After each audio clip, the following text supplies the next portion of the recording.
Well, the Fête de la Musique, it returns to Victoria Yards for its 14th edition on the 21st of June. And this special event coincides with two significant milestones. Firstly, the 50th anniversary of UNESCO's International Music Day. And then, of course, the 30th anniversary of the French Institute of South Africa, IFAS, adding extra layers of meaning and festivity to the equation.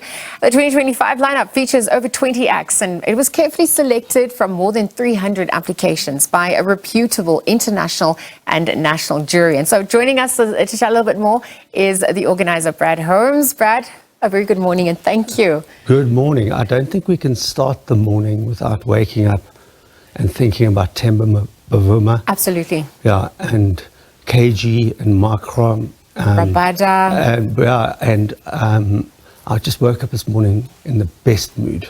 Absolutely. Even though it was 5:30 in winter. Well, we had 4 days of intense long format and long-lived long format cricket as well. And it was just a thing of beauty. So, and I'm so happy. So I can't not say. I'm so glad. I'm so glad because it really reignited the nation and stole that pride again. And we're looking at festivities. Fête de la Musique back again for this next edition, also adding to the excitement. Tell us a little bit more about this year. IFAS's 30th birthday. And they've been supporting the arts for 30 years. Fête de la Musique is one of their many programs. The Fête de la Musique is basically young artists that apply. They go through a jury process. And for the last 14 years, there are sort of 19, 20 artists that are performing. I think what's quite cool about this year is both Sanal, a musician, who we all know and is a thing of beauty as well, and Bangaziwe Mabandla both performed at Fête de la Musique 10 years ago. So it's nice to see that they're part, the Fête de la Musique is part of their growing of their careers, and that's what it's about. We've also got the Live Music Lab, which is everything behind the artist that we do, which was also pioneered by the French Embassy. And we've been running these labs, and this year the lab students from the 2024 intake are actually producing the festival. Oh, wow. We are under a mentorship program with the idea of giving underprivileged kids an opportunity to get into the music industry, those who are passionate about music, and get work. And so it seems to be going well. This year's intake will be shadowing.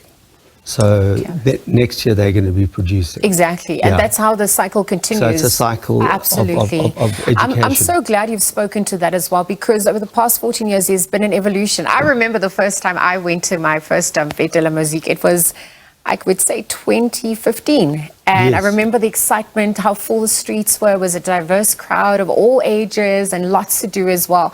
Talk to us about that evolution, even just the value chain at large, how it also empowers the community, all those participating, not just the artists.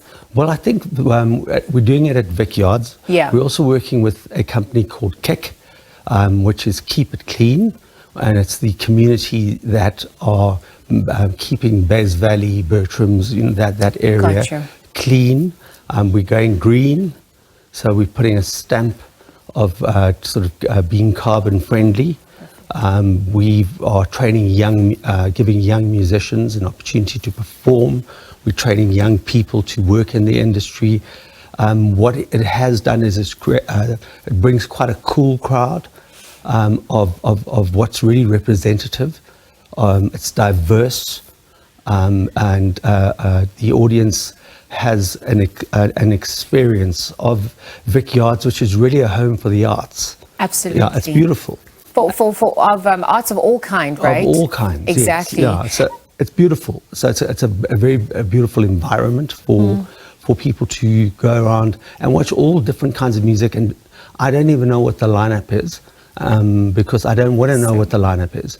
Because what I'm going to do is I'm going to see it. Okay. Yeah. I mean, it coincides with UNESCO's World International Music Day as well. Yes. And we know the power that music has in our lives and the power to heal as well. Tell us a little bit more about that, even the partnership with IFAS. Yeah, I think that one thing we will do is we're always going to remember Mary Makeba, for 100 years.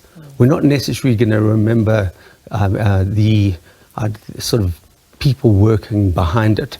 And we need to make sure that there are more Miriam Makebas, there are more Hugh Masekela's, there are more Abdullah Ibrahims, who have, we're starting now Nduduzo Makatini's, Yes. Johnny Clegg, all these artists we're going to remember forever, and so it's about being part of creating young artists so that they can also learn about the music industry, work in the music industry, grow in the music industry.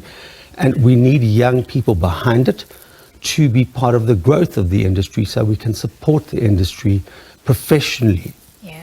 So if people want to attend, just remind us of the dates as well and the times. What are some of those do's and don'ts? How do you best prepare to attend it as well? So I think this year people need to come early because last year we had pretty much a full house. And Sanal and Bongaziwe both have very strong followings. Okay. So it starts at 1, finishes at 7. We don't go over. Okay. And I'd get there early because I can imagine that it's going to be busy. Okay, and that's happening on the 21st of June. Brad, thank you for your time. Wishing you all the best. We'll see you there as the celebrations continue. But Brad Holmes this morning chatting all things Fête de la Musique. Of course, that's taking place next week at Victoria Yards between 1 and 7 p.m. But obviously, he's just urged everyone to come a little bit earlier as it does tend to be sold out and fully packed as well.